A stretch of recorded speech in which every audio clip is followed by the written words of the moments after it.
जिस ममदू के सिलसिले में ये जश्न मुनक्किद किया गया है, हुजूर ताजुश शरिया अलैहि रहमत व रिज़वा, आइए हम जरा उनकी जिंदगी के आखिरी लम्हात का भी जायजा ले लें और अंदाजा लगाएं कि जब वो इस दुनिया से गए तो किस शान से गए, उनकी जबान पर क्या जारी था, उनकी जबान पर कौन से कलेमात थे।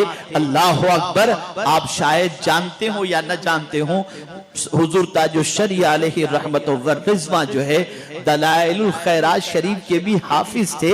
वो असर की नमाज के बाद दलाइलुल खैरात शरीफ ज़बानी पढ़ा करते थे।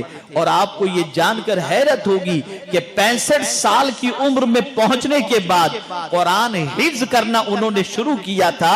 और मेरी याददाश्त और नॉलेज के मुताबिक और मालूमात के मुताबिक 15 पारे तो हिफ्ज हो चुके थे।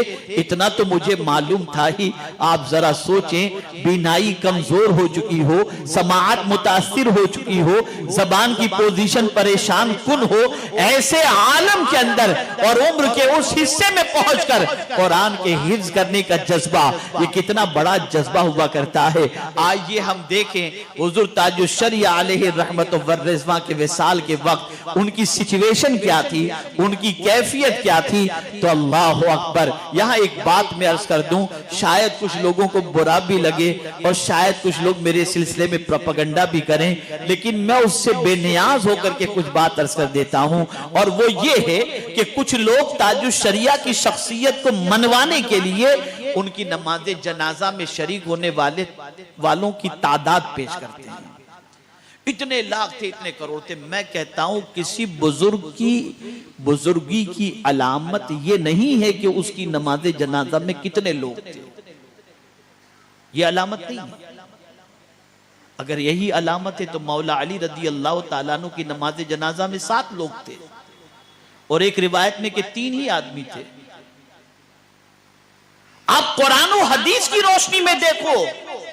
मेरा यह कहना नहीं है कि उनकी नमाज जनाजा के अंदर लाखों लोग शरीक थे तो इससे इनकार किया जा रहा हो, नहीं, हम खुद भी शरीक थे अल्हम्दुलिल्लाह। हम रोहित भाई वगैरह हम लोग सब पहुंचे थे। रात भर की बेदारी के बावजूद अल्हम्दुलिल्लाह नमाज जनाजा के अंदर शरीक होने की सआदत हमने भी हासिल की। और लाखों का मजमा था, इससे कोई इनकार नहीं। लेकिन मजमे के जरिए शख्सियत को मत मनवाओ।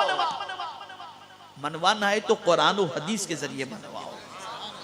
और कुरान और हदीस की रोशनी में आप देखें, हुजूर ताजुश शरिया अलैहि रहमत व रिज़वा का जब विसाल हुआ, वक्त कौन सा था और उनकी ज़बान पर आखिरी कलेमात क्या थे, इसे समझो।